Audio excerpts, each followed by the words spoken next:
कि भगवान काली दह में कलिया नाग है जो पानी की दूषित किए है। भगवान ने सोचा कि आने वाले समय पानी के लिए हमें द्वापरे में ही पानी को स्वच्छ रख के संदेश भगवान ने दिया है।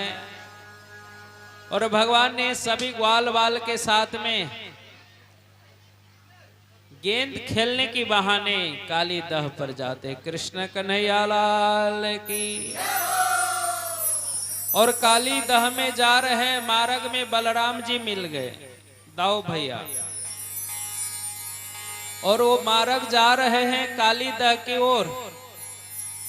बलराम ने कहा, रे कृष्ण तुम कहां जा रहे हो? ये तो मार्ग काली दह में जाएगा, वहां कलिया नाग है, बिसेली नाग है, वहां मत जाओ। बड़े भैया दाऊ भैया है, उनकी बात को भी नहीं काटा जा सकता है।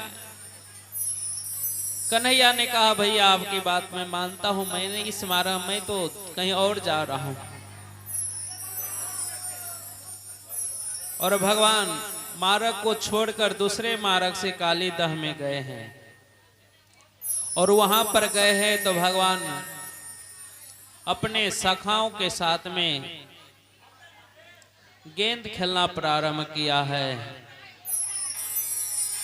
सभी ग्वाल बाल गेंद को फेंका है, कन्हैया ने पकड़ा है। जब बाड़ी आया कन्हैया को तो कन्हैया ने गेंद फेंका और गेंद गया काली दह में, गया गिर। सुखदेव जी महाराज कह रहे हैं, राजन अरे माता शांत रखो, शांत रखिए, शांत। और सभी ग्वाल बाल ने कहा, कन्हैया तुम्हारे हाथ से गेंद गिरा है, वो गेंद को लाना है। कन्हैया ने कहा, इस कालिया दह में काली नाग है, बेसेली पानी है, एक गेंद के लिए मैं अपना जीवन को कैसे जाऊंगा? उसमें मैं नहीं जाऊंगा। इसके बदले चलो मैं जसोदा मैया से 2 गेंद दिलवा दूंगा, 4 दिलवा दूंगा। लेकिन ग्वाल बाल माना नहीं। और अंतोगत्वा भगवान काली दह में कूदते हैं। इसी तरह ये संसार रूपी शरीर है। मनुष्य जन्म लेते हैं, या तो कर्म हम धर्म की ओर भक्ति की ओर करें, या तो अधर्म की ओर करें। हेलो। और एक दिन ये धर्म की ओर हम जाते हैं तो एक दिन ये आत्मा परमात्मा के घर जाते हैं। और अगर अधर्म की ओर जाते हैं तो नरक की ओर जाते हैं। और भगवान ने काली दह में कूदा है, काल नाग ने अपने फंद में ले लिया है। भगवान ने कहा, मुझे छोड़ दो। लेकिन कालिया नाग तो सोच रहे, नंद की लाला है, ये तो मेरे फंद में आ गया, इसको आप तो छोड़ेंगे नहीं। और भगवान बहुत समझाए बुझाए, नहीं माना। तो भगवान ने अपना शरीर को कुछ बढ़ाया और बढ़ते ही कालिया नाग का शरीर फटने लगा, रक्त निकला है। नागिन ने आकर प्रार्थना की है कि हे गोविंद, आपको नहीं ये समझ पाए, लेकिन मैं तो समझती हूं ना। आप मेरे पति को रक्षा करें। और भगवान ने नाग के फंद पर नृत्य किया है।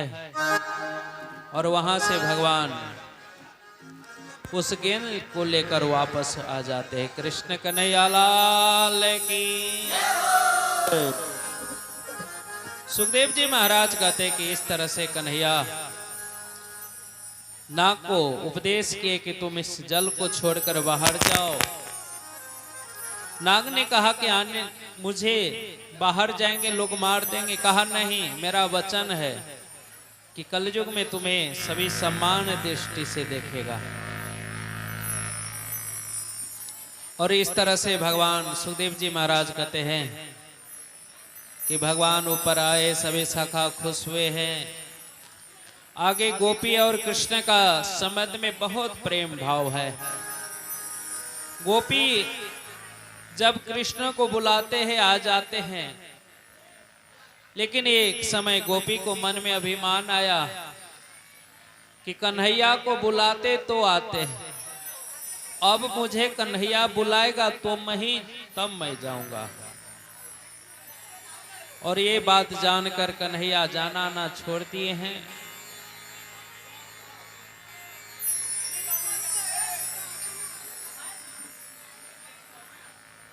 सुखदेव जी महाराज कह रहे कि हे राजन, कि कन्हैया कहा कि जब तक गोपी ने बुलाएंगे तब तक मैं नहीं जाऊंगा, और गोपी ने भी कहा कि जब कृष्ण मुझे नहीं बुलाएंगे तो मैं भी नहीं जाऊंगा। सुखदेव जी महाराज कह रहे हैं राजन कि इस तरह से गोपी और कृष्ण में दूरी हो गए हैं, और शरद पूनम के दिन आए हैं, और शरद पूनम के दिन भगवान कन्हैया ने गौ चराने के लिए सभी ग्वाल वाल के साथ में आप वृंदावन गए हैं। और वृंदावन में गए हैं तो कन्हैया वहां पर संध्या काल में एक गौ, 9 लाख गौ है, नंद बाबा का अन्य का बहुत गाय है। आगे आगे कन्हैया आ रहे, पीछे बलराम, और फिर कन्हैया पीछे हो गए, सभी ग्वाल वाल बलराम आ गए घर। कन्हैया रात्रि में उस वृंदावन में ही रह गए। कृष्ण कन्हैया लाल की श्री राधे राधे गोविंद।